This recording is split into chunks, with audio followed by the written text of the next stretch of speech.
you said you arrested Castellano? You arrested him? Yeah, yeah. So I mean, tell us. Arrested Nino Gaggi. That was another thing. Yeah, I mean, like, well, I'm arresting Nino Gaggi on 86th Street. My daughter's in the car with his son. We take Nino and put him in the car. In fact, my partner was driving the car, and Nino was walking with his wife, and he mounts the sidewalk. I says, "What are you trying to do? Kill this guy?" He wanted to pin him down. They said, "No, stop." So we finally arrest him, put him in the car, and I'm in the car with my partner and an FBI agent, Artie Ruffles.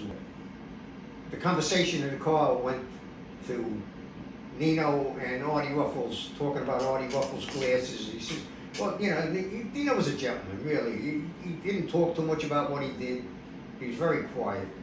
And he said, well, why don't you go see my son? He's an optometrist. He said, we get him into Foley Square, and we bring him up to the U.S. Attorney's office, and they do whatever they got to do. Now we bring him downstairs, and we're going to bring him over to the FBI headquarters, which is on the other side of, maybe a block away from the U.S. Attorney's office.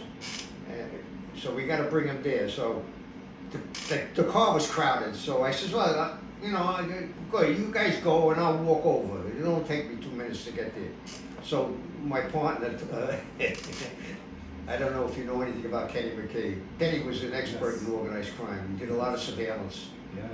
And anyway, he says to me, no. He says, get in the car and take Nino and put him in the trunk. Do you want to tell us the story of the arrest of Castellano? When you arrested Castellano? Yeah. Well, that was right. Well, if you see the crime scene photos, I stayed in the back. I don't like being on film, especially living with the neighborhood there. Yeah, that's true. So I was in the back. I had a beige long overcoat. It was in the winter with a MAC 10 under my coat. Ooh. Well, he gave himself up at the lawyer's office. We had to transport him from the lawyer's office into Foley Square, the U.S. Attorney's office.